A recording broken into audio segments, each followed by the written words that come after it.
إنها إن تك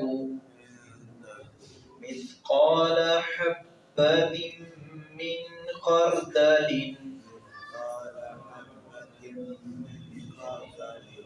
حبة من خردل فتكن في صخرة أو في السماوات أو في الأرض يأتي بها الله إن الله لطيف خبیر۔ حضرت لقمان نے اپنے بیٹے کو واضح و نصیحت کیا اور ایک تربیتی انداز اپنایا بیٹے کی تربیت کے لیے، جس طرح حضرت لقمان نے اہتمام کیا ہے، بند و نصائح فرمائے ہیں۔ ہر باپ کا حق بنتا ہے کہ اپنے بچوں کی تربیت کرے، ان کو بند و نصائح کرے اور ان کو خیر کی طرف بلائے اور شر سے خبردار کرے اور روکے اس کو ہاتھ کے ساتھ، زبان کے ساتھ، ہاتھ کے ساتھ، جہاں تک بس چلتا ہے وہ اصول اختیار کرے جو اصول ہمیں کلام اللہ نے دیا ہے، جو اصول ہمیں احادیث رسول اللہ صلی اللہ علیہ وسلم نے دیا ہے۔ تو سب سے پہلی بات حضرت لقمان نے اپنے بیٹے کو یہ سمجھائی کہ اللہ کے ساتھ شرک نہیں کرنا۔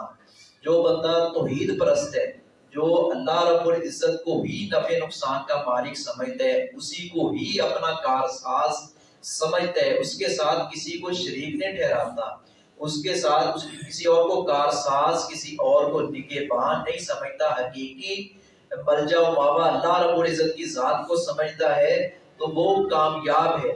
اور ساتھ یہاں تک انہوں نے واضح کیا ہے، اللہ رب العزت نے ترجمانی کی ہے کلام اللہ کے ذریعے حضرت لقمان کی اس باز کی، کہ انہوں نے کہا کہ چھوٹی سی چیز ہو، چھوٹی سے چھوٹی، کتنی بھی باریک ہو، تاکہ رائی کے دانے کی مثال اللہ رب العزت نے دی ہے، وہ بھی اسے مثال دے کر سمجھایا ہے کہ رائی کا دانہ ہو، چھوٹی سے چھوٹی چیز ہو، وہ بھی چھپ جائے، چٹان کے اندر کوئی چیز چھپی ہو تو اللہ رب العزت اس کو لے آئے گا۔ کیا مطلب ہے کہ انسان جہاں کہیں بھی چلا جائے، اس نے اچھے کام کیے ہوں تو وہ بھی واضح ہو جائیں گے کل قیامت کے دن۔ اگر اس نے برے کام کیے ہیں، خسارے والے کیے ہیں، سیاہ کرتوت بولے ہیں، تو وہ بھی سامنے آ جائیں گے، کتاب زندگی اس طرح سامنے نکھر کر اس کے آ جائے گی۔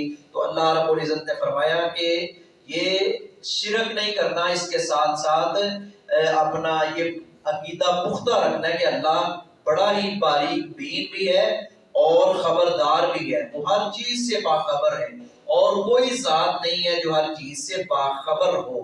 یہ صرف اور صرف اللہ رب العزت کی ذات ہے جو باریک بین بھی ہے اور باخبر بھی ہے۔ یا بنیہ، اے میرے پیارے بیٹے، حضرت لقمان کا یہ پہلے بھی بات ہوئی تھی، بیٹے کو بھی پکار رہے ہیں، محبت سے پکار رہے ہیں۔ ہمیں یہ سخت لہجہ خام خواہ ہر وقت اختیار کرنا بچوں کے ساتھ یہ غلط ہے، یہ رویہ ہمیں بھی ترک کرنا ہوگا۔ والدین اگر چاہتے ہیں ہماری عزت تکریم ہو تو والدین کو بھی چاہیے کہ چھوٹوں پر شفقت کریں۔ بڑے چاہتے ہیں، والدین کے علاوہ بھی جتنے بڑے ہیں وہ چاہتے ہیں ہمارا ادب ہو، تو بڑوں کو بھی چاہیے چھوٹوں پر شفقت کرے۔ پیارے نبی صلی اللہ علیہ وسلم نے فرمایا من لم یرحم صغیرنا، یہاں پہلے صغیر کا لفظ بولا ہے، بعد میں کبیر کا لفظ بولا ہے، صغیرنا ولم یوقر کبیرنا فلیس منا، جو ہمارے چھوٹوں پر شفقت نہیں کرتا، ہمارے بڑوں کا ادب نہیں کرتا، فلیس منا، وہ ہم میں سے نہیں ہے، اس کا ہمارے ساتھ تعلق نہیں ہے۔ اس کے کئی ایک مفہوم بیان کیے گئے ہیں۔ یا بنیہ، اے میرے پیارے بیٹے، انہا، اور یہی سیرت یہ صرف بیٹوں کے لیے نہیں ہے اپنا، یعنی کہ بیٹے اپنے بارے میں تو چاہیں تو والدین یا بڑوں کا ایسے ادب نہ کریں۔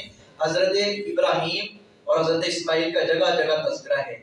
اسماعیل علیہ السلام بھی نبی ہیں، ابراہیم علیہ السلام بھی نبی ہیں۔ حضرت اسماعیل اپنے باپ کو یا ابا دیا ہے، میرے ابا جان، بڑے ادب سے پکار رہے ہیں، اور حضرت ابراہیم اپنے باپ کو ادب سے پکار رہے ہیں، حالانکہ وہ ایمان نہیں لے کر آئے تھے ان پر، لیکن پھر بھی کہتے ہیں یا ابا دی۔ تو ادب کا دامن کبھی نہیں چھوڑنا چاہیے۔ ادب پہلا کرینہ ہے محبت کے قرینوں سے.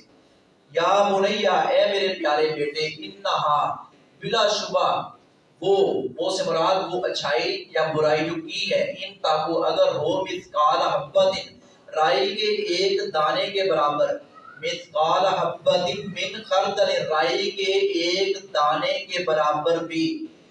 تو رائی کا دانہ جو ہے یہ ترازو کے پلڑے میں رکھ دیا جائے، مفسرین نے لکھا ہے یہ اس کو جھکا نہیں سکتا، بالکل اس کی معمولی سی ایک حیثیت ہوتی ہے.